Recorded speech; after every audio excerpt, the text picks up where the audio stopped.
Adquira sua tag e viaje com passe livre em todos os pedágios do Brasil. Procure o Credicopa na Praça Desembargador Frederico 37 e aproveite. Nós estamos recebendo aqui o deputado Marquinhos Lemos, lá do norte de Minas.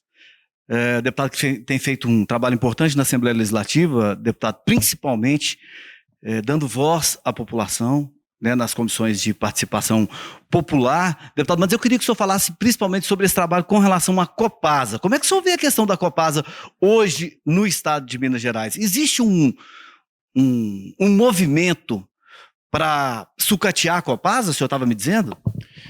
Hoje eu acho que isso já está bem claro, né? Está muito claro o desejo do atual governador sim, de privatizar, né? Privatizar a CEMIG, privatizar a Copasa, a Codemig. E a Copasa, ele tem agido como sempre tem agido aqueles que quando querem vender um bem público, né? Você quando quer vender um carro, né, a primeira coisa que você faz é dar uma lavada no carro, polir, né, dar uma aparência boa para valorizar, né? O Estado, os bens públicos, quando eles querem vender, eles fazem diferente, né? Eles destroem aqui, desvaloriza, faz com que a população tome até raiva daquele bem público, para depois poder vender barato, né? Mas por quê, deputado? Como que explica esse movimento? Olha, o que se explica, primeiro a gente tem que lembrar a questão da Copasa. Hoje a Copasa, ela já foi privatizada em parte, 49% hoje das ações da Copasa pertence a investidores, né? 51% ainda é de responsabilidade do Estado, né? Então o Estado tem o controle ainda da empresa, né? Mas o que nós estamos vendo é o interesse desses investidores hoje que têm 49% de querer ficar com ela toda, com 51%.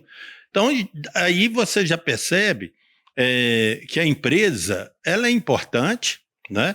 E que ela é lucrativa, porque nenhum empresário ia querer, né, comprar uma coisa que não fosse lucrativa, né? Ela está sendo sucateada. Ela está sendo sucateada com esse propósito, né? Sucatear a Copasa, fazer com que a população não goste de uma empresa do Estado, uma empresa que é pública, né? E aí a população vai ser a primeira a ficar a favor da venda dela. Pois mas o que tem que ser feito?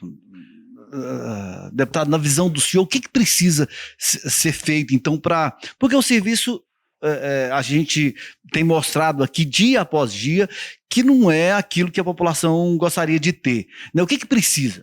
Primeiro, né, é investir, né? O governo teria que pegar todo o lucro da Copasa e investir, né, na comunidade, investir na prestação de serviço. Isso não é feito?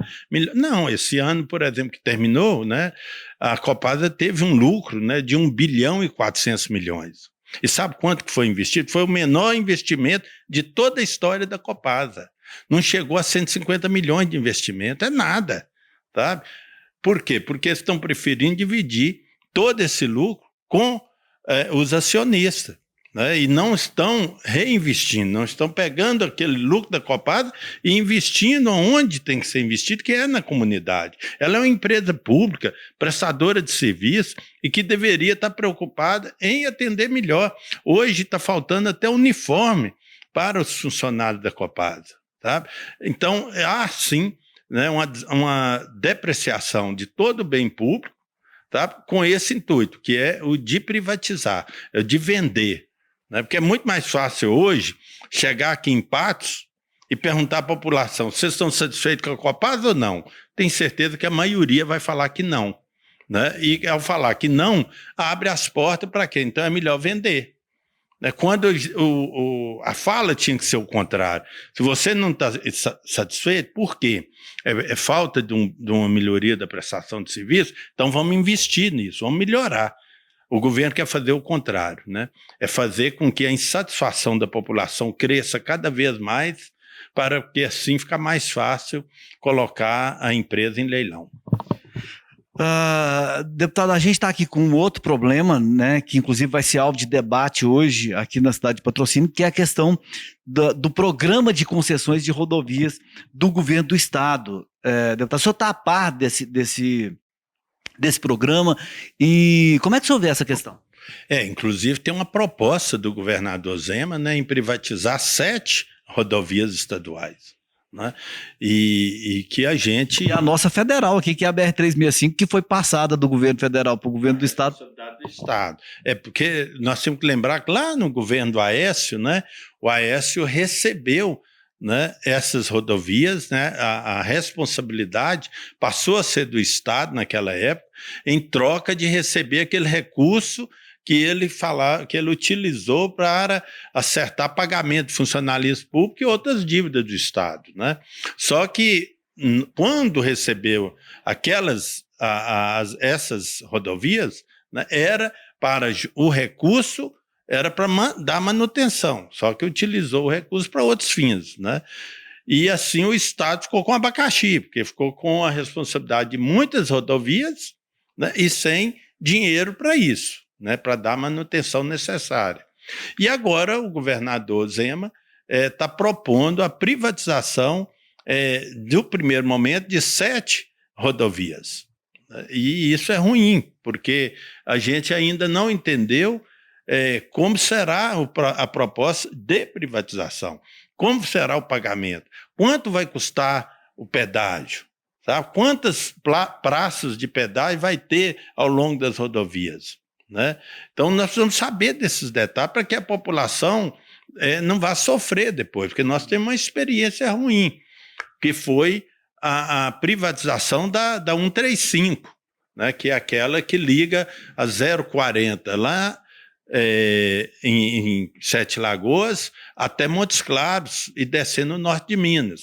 Hoje custa R$ 8,00 cada praça de pedágio de Montes Claros a Belo Horizonte. Aqui a gente tem um problema que o pedágio pode custar até R$ 13,00 na 365 e a exigência de melhorias na rodovia é mínima, deputado. Por exemplo, nós temos aqui entre Uberlândia e Patrocínio, que é a proposta de privatização, em torno de 150 quilômetros.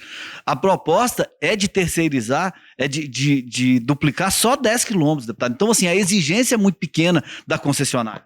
É o caso bem claro, né, da primeira privatização, da segunda privatização que foi feita no estado de rodovias, né, uma foi a 050, né, lá no governo do Aécio, e a outra foi no governo passado, na 135, e que hoje a população sofre pagando R$ 8,00 de pedágio, são 5 praças de pedágio de Montes Claros até Curvelo, né, onde você paga R$ 8,00 e não tem nenhuma benfeitoria. Tá? Estão falando que vai fazer, que vai duplicar, que vai melhorar, mas por enquanto ainda não tem nenhuma benfeitoria e já vem cobrando, né?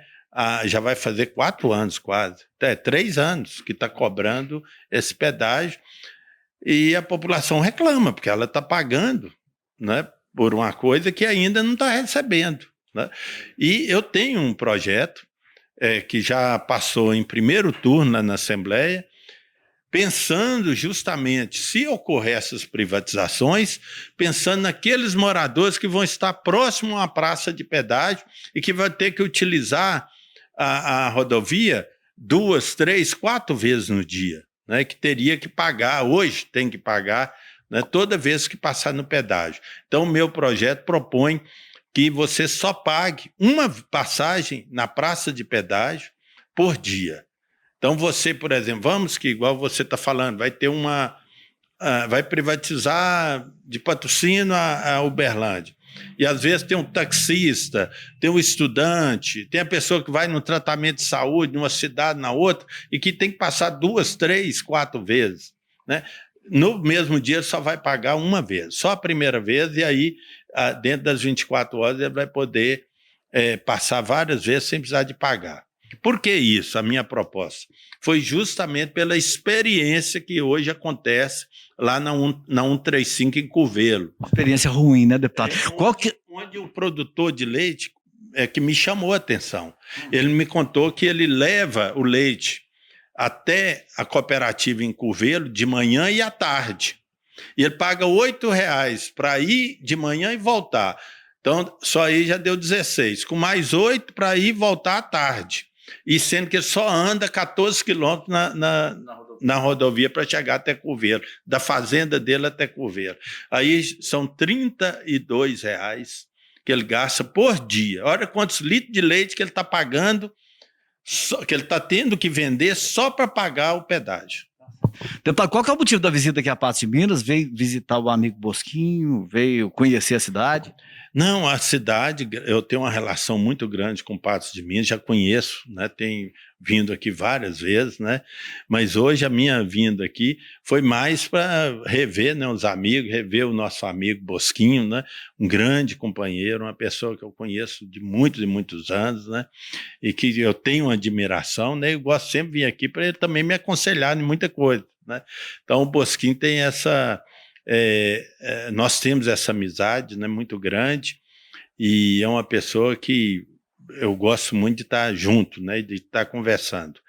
E aqui também em Patos eu tenho uma relação também até de parentesco, eu tenho parentes aqui, né, o Dom Zé André Coimbra, que foi o arcebispo, o primeiro bispo aqui, né, e também o Geraldo Coimbra, né, que foi um dos donos do CEPAC, né, o laboratório CEPAC, né?